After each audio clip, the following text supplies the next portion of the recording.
Assalamualaikum warahmatullahi wabarakatuh. Perkenalkan, kami dari kelompok 2 akan mereview artikel tentang keamanan digital banking khususnya terkait serangan phishing.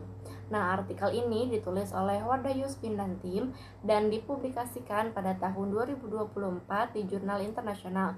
Penulisnya berasal dari Universitas Muhammadiyah Surakarta dan juga dari Hankuk University of Foreign Studies di Korea Selatan. Sebelumnya, saya akan memperkenalkan anggota kelompok 2 terlebih dahulu.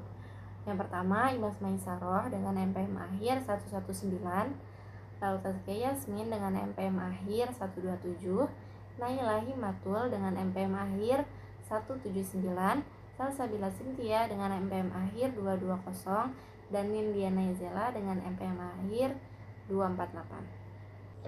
Nah, dalam artikel dijelaskan bahwa perkembangan teknologi yang sangat pesat telah mendorong perubahan besar dalam industri perbankan dari sistem konvensional menjadi digital banking. Nah, digital banking memberikan banyak manfaat seperti kemudahan akses layanan keuangan tanpa harus datang ke bank, serta efisiensi waktu dan biaya bagi pengguna.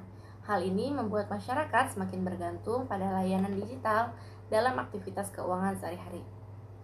Namun, di balik kemudahan tersebut, terdapat resiko yang cukup serius, yaitu meningkatnya kejahatan cyber. Salah satu yang paling sering terjadi adalah phishing. Nah, phishing ini merupakan tindakan penipuan yang dilakukan dengan cara menyamar sebagai pihak terpercaya, seperti bank atau institusi resmi, untuk mendapatkan informasi sensitif milik pengguna. Informasi yang biasanya ditargetkan meliputi user ID, password, PIN, hingga data rekening. Nah, jika data ini berhasil didapatkan, pelaku dapat mengakses akun korban dan melakukan transaksi ilegal yang merugikan. Di Indonesia sendiri, kasus phishing terus mengalami peningkatan setiap tahunnya. Hal ini menunjukkan bahwa tingkat keamanan pelindungan data pribadi masih belum optimal. Selain itu, regulasi yang ada juga belum sepenuhnya efektif untuk menekan angka kejahatan digital tersebut. Oleh karena itu, penelitian ini penting untuk membahas bagaimana analisis dan upaya pencegahan terhadap aktivitas phishing dalam digital banking. Topik selanjutnya adalah kerangka hukum yang digunakan dalam makalah ini. Yang pertama adalah UU Nomor 27 Tahun 2022 tentang Perlindungan Data Pribadi. Peraturan ini merupakan instrumen utama untuk melindungi data pribadi warga negara dari phishing dan penyalahgunaan. Yang kedua adalah UU Nomor 19 Tahun 2016 yang mengubah UU Nomor 11 Tahun 2008 tentang informasi dan transaksi elektronik. Undang-undang ini menargetkan phishing melalui pasal-pasal yang mencakup penyebaran informasi palsu, akses sistem tanpa izin, intersepsi elektronik, dan manipulasi data. Yang ketiga adalah pasal 378 KUHP yang mengatur penipuan konvensional yang diterapkan pada phishing secara analogi. Yang terakhir adalah PCOK nomor 12 PCOK.03 2021 yang mendefinisikan dan mengatur bank digital di Indonesia. Landasan teoritis makalah ini bertumbuh pada teori sistem hukum Lawrence M. Friedman yang berpendapat bahwa keberhasilan sistem hukum apapun bergantung pada 3 elemen yang sering terkait: struktur hukum, substansi hukum, dan budaya hukum. Struktur hukum mengacu pada mesin kelembagaan penegakan hukum, seperti pengadilan, polisi, jaksa, lembaga permasyarakatan, dan lain sebagainya. Sedangkan substansi hukum mencakup aturan dan norma tertulis yang mengatur perilaku. Budaya hukum, elemen ketiga, menangkap bagaimana masyarakat memandang, menggunakan, dan menghindari hukum. Teori Friedman menyatakan bahwa ketiganya harus berfungsi dengan baik bersama-sama agar sistem hukum benar-benar efektif. Makalah ini menerapkan kerangka kerja ini untuk mengevaluasi respons Indonesia terhadap phishing di perbankan digital dan menemukan kekurangan di ketiga dimensi tersebut. Elemen struktural dilemahkan oleh lembaga penegak hukum yang kurang memahami teknologi internet dan menghadapi distribusi infrastruktur yang tidak merata. Elemen substantif menderita akibat undang-undang yang ambigu dan penuh celah yang kesulitan untuk mengikuti perkembangan metode kejahatan cyber. Terakhir, unsur budaya terhambat oleh rendahnya literasi digital di kalangan masyarakat Indonesia, sehingga banyak warga rentan terhadap skema phishing meskipun ada perlindungan hukum yang berlaku. Secara keseluruhan, ketiga kelemahan ini membuat penulis menyimpulkan bahwa penegak hukum Indonesia terhadap phishing masih belum cukup efektif. Selanjutnya, pada bagian metodologi, penelitian ini menggunakan pendekatan kualitatif dalam bidang hukum dengan desain normatif. Artinya, penelitian ini tidak menggunakan data lapangan secara langsung, melainkan berfokus pada analisis terhadap aturan hukum yang sudah ada. Data dalam penelitian ini dikumpulkan melalui studi kepustakaan, yaitu dengan menelaah berbagai sumber seperti undang-undang, teori hukum, dan konsep-konsep yang relevan dengan topik penelitian. Secara khusus, penelitian ini mengacu pada beberapa regulasi utama, yaitu yang pertama, Undang-Undang Nomor 27 Tahun 2022 tentang Perlindungan Data Pribadi. Yang kedua, Undang-Undang Nomor 19 Tahun 2016 sebagai perubahan atas UU ITE. Yang ketiga, Pasal 378 KUHP yang mengatur tentang tindak pidana penipuan. Selain itu, untuk memperkuat analisis, penelitian ini juga menggunakan sumber sekunder seperti jurnal akademik, penelitian terdahulu, dan pendapat para ahli. Dengan pendekatan ini, diharapkan penelitian dapat memberikan pemahaman yang komprehensif terkait aspek hukum dalam menangani kasus phishing di perbankan digital. Pada bagian ini, saya akan membahas hasil penelitian atau results yang terdapat dalam artikel Digital Banking Security, Internet Phishing Attacks, Analysis and Prevention of Fraudulent Activity. Nah, artikel ini tuh menjelaskan bahwa perkembangan digital banking itu telah memberikan banyak kemudahan bagi masyarakat dalam melakukan transaksi, khususnya dalam transaksi keuangan. Layanan perbankan kini tuh dapat diakses secara cepat, efisien, dan fleksibel tanpa harus datang langsung ke kantor cabangnya. Hal ini tentu menjadi keunggulan utama dalam era digital saat ini. Namun, di balik kemudahan tersebut, terdapat konsekuensi yang cukup serius, yaitu meningkatnya risiko kejahatan cyber, khususnya kejahatan phishing.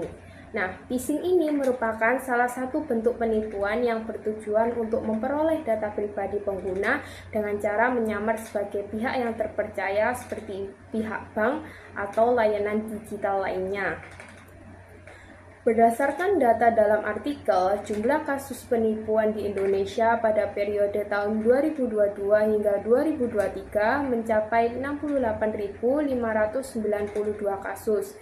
Angka ini menunjukkan bahwa tingkat kejahatan digital masih cukup tinggi dan menjadi perhatian penting dalam penggunaan layanan perbankan berbasis digital. Selain itu, terjadi peningkatan yang signifikan pada serangan phishing. Pada tahun 2022, tercatat sebanyak 22.853 kasus, kemudian meningkat menjadi 47.005 kasus pada kuartal pertama tahun 2023.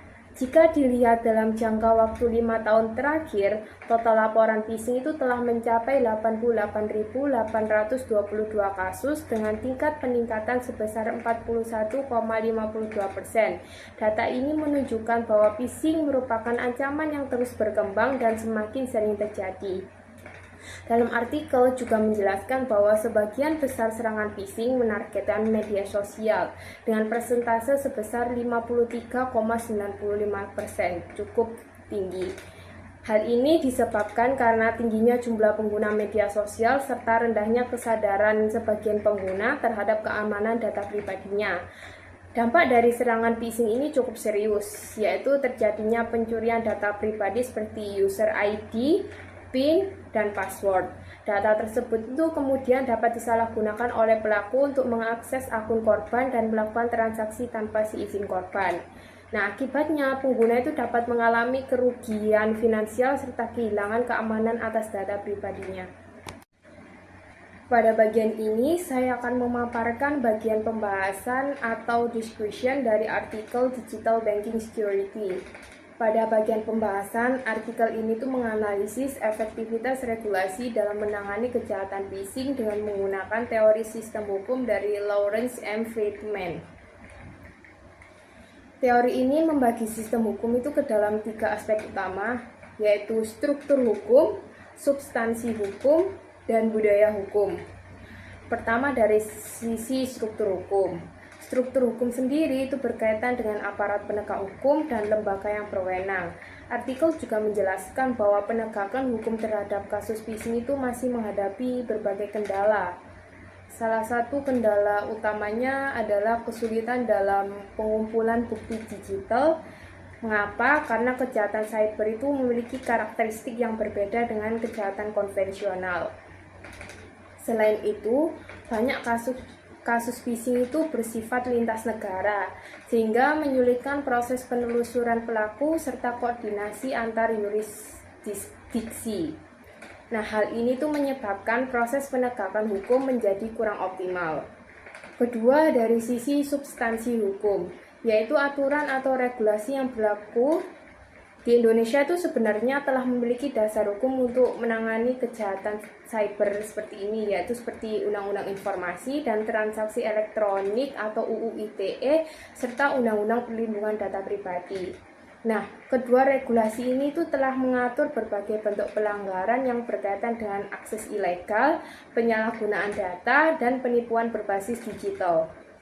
Nah, namun demikian, artikel ini tuh menilai bahwa masih terdapat kelemahan dalam penerapannya. Misalnya, sanksi yang diberikan belum sepenuhnya memberi efek jera, serta pelindungan terhadap korban itu masih belum maksimal, terutama dalam hal pemulihan kerugian. Ketiga, dari sisi budaya hukum. Nah, sisi budaya hukum ini berkaitan dengan kesadaran dan perilaku masyarakat terhadap hukum. Artikel menunjukkan bahwa tingkat literasi digital masyarakat itu masih relatif rendah. Banyak pengguna layanan digital yang belum memahami risiko keamanan sehingga masih mudah tertipu oleh berbagai modus phishing. Kurangnya kesadaran ini tuh menjadi salah satu faktor utama yang memperparah tingkat kasus kejahatan cyber.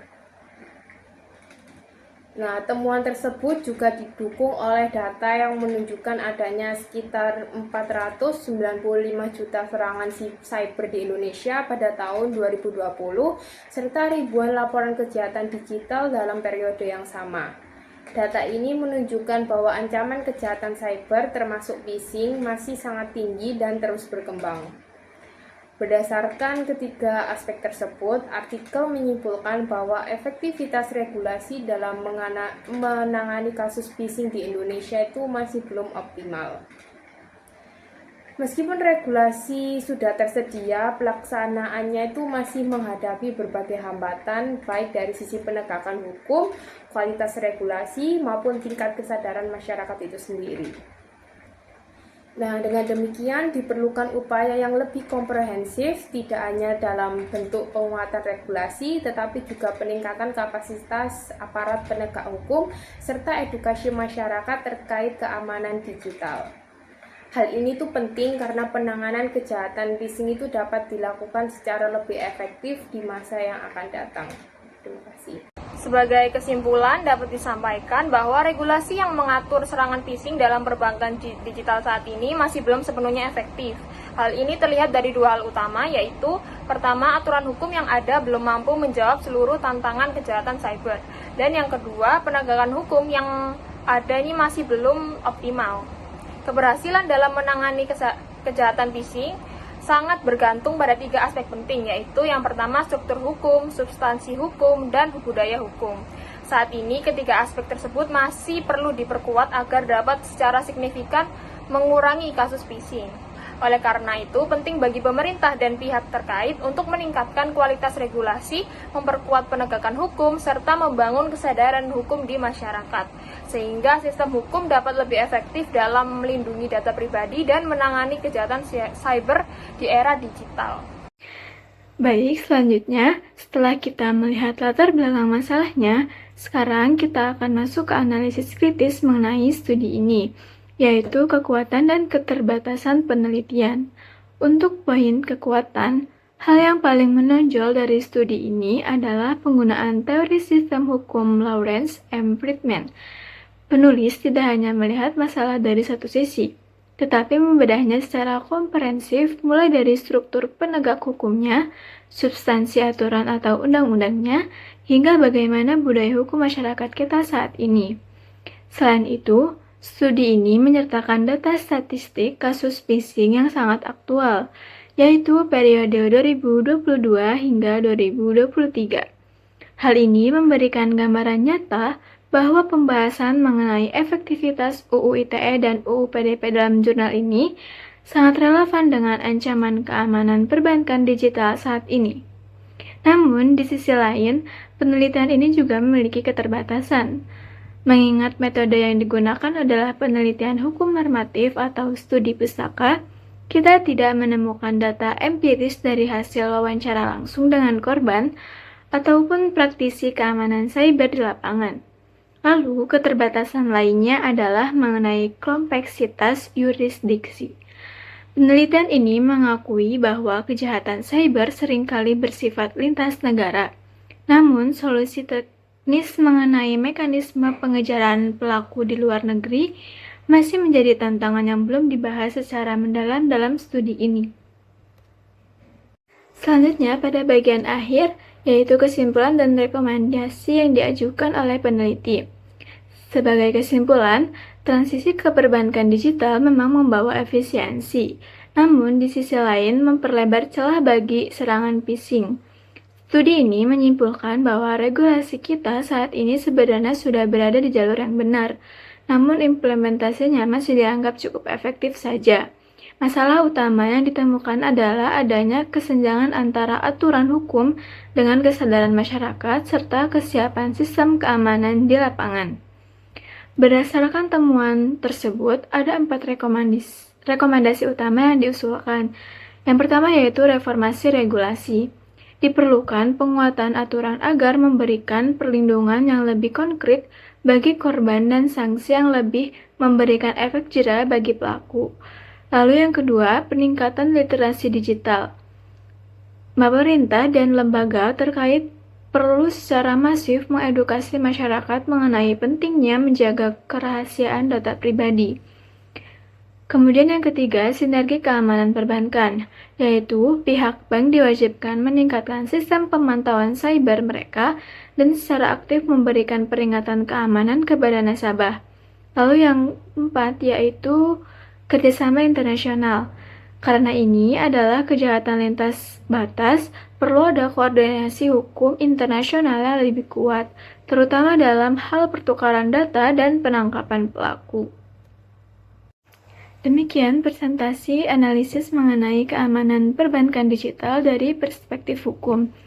Semoga poin-poin yang disampaikan bisa menjadi referensi yang berguna bagi kita semua. Terima kasih atas perhatiannya.